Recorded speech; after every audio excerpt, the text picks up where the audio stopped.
Bonjour. Bonjour, je suis Neil Dinch, membre du groupe d'artistes, de sportives et de chercheuses d'ongles.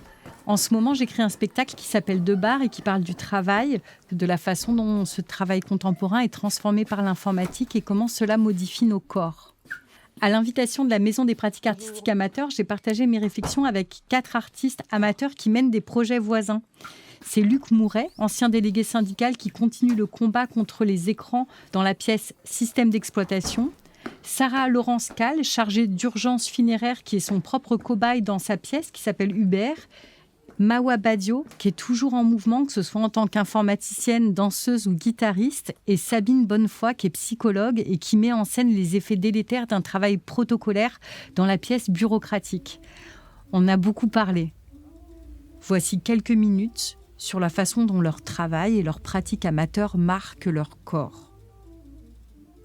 Et elles prennent des coups, mais trouvent aussi des espaces de soins et de réflexion.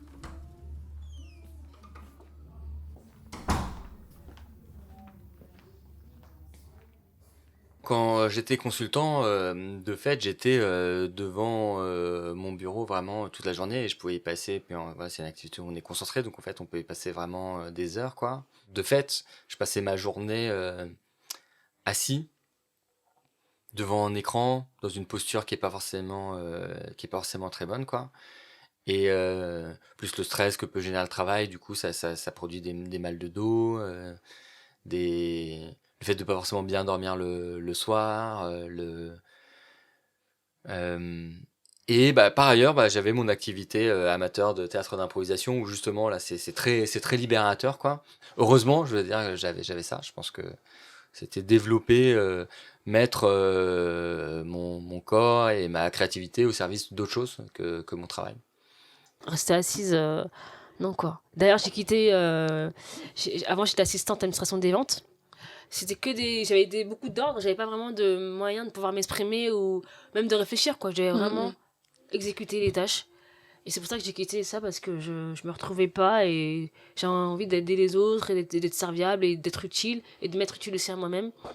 Et du coup, voilà, en 2012, j'ai basculé dans l'informatique et j'ai aucun regret.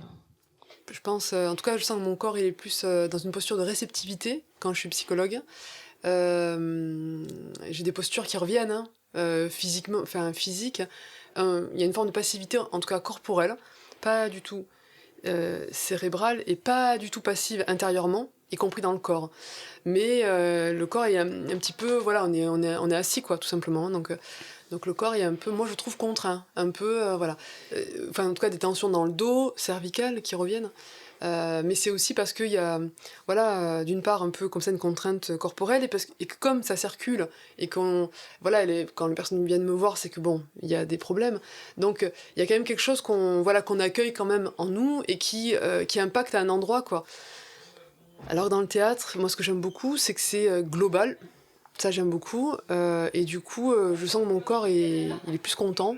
Il est plus content parce ça circule en fait. Je trouve que le théâtre, surtout dans sa dimension, enfin dans le travail de mise en scène et de comédienne, là ça se met en mouvement, ça circule mieux. Voilà, donc ça c'est agréable, ça fait du bien. Voilà.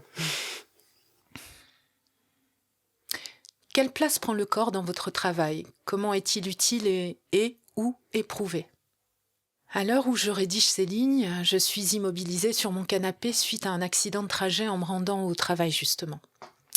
Il y a une semaine, le 20 octobre, alors que j'allais au bureau, j'ai été percutée par une camionnette qui a pris la fuite. Résultat, 2 côtes cassées, une entorse à l'épaule, des contusions de toutes sortes, etc. Je suis chargée d'urgence funéraire.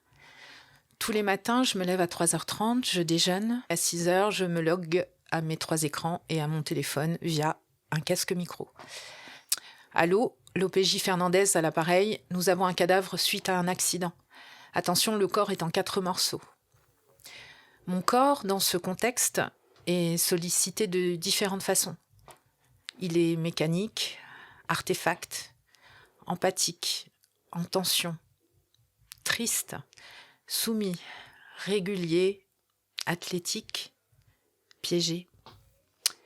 Mon corps, dans le cadre du travail, est un fil conducteur dont j'ai pleinement conscience. Je l'observe, je l'analyse, je suis mon propre cobaye, mon propre objet d'étude, empirique bien sûr. Quel rôle joue votre pratique artistique amateur dans votre relation au corps, à votre corps ? Alors elle est à la fois le résultat, le produit de ce que mon corps éprouvé accumule, mon corps comme vecteur, porteur d'un message, le remède à ma servitude volontaire, entre guillemets, ma catharsis et mon espoir. Elle permet à mon corps de se maintenir debout, à ne pas s'éteindre.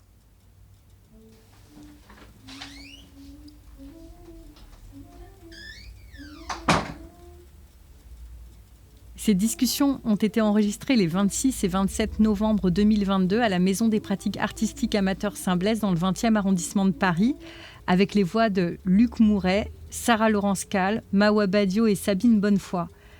C'était à l'invitation de Florence Tailleb, qui est responsable de la MP2A Saint-Blaise, et de Sonia Leplat, qui est la directrice générale des MP2A. Les échanges ont été organisés par Léo Ducatès et Coraline Marais, qui sont chargés d'accueil et de médiation. Les conseils et mises en lien avec les artistes, c'était Élise Guano, responsable de l'accompagnement des pratiques artistiques. Le suivi éditorial, c'est Delphine Ingigliardi, directrice de la communication et des relations avec le public. Et ce projet a été financé par la Maison des pratiques artistiques amateurs. C'est un établissement culturel de la ville de Paris. Réalisation Nildine chez Erwan Quintin, enregistrement et montage Erwan Quintin, transcription des entretiens Sarah Le Guélec, direction des productions Agathe Delaporte.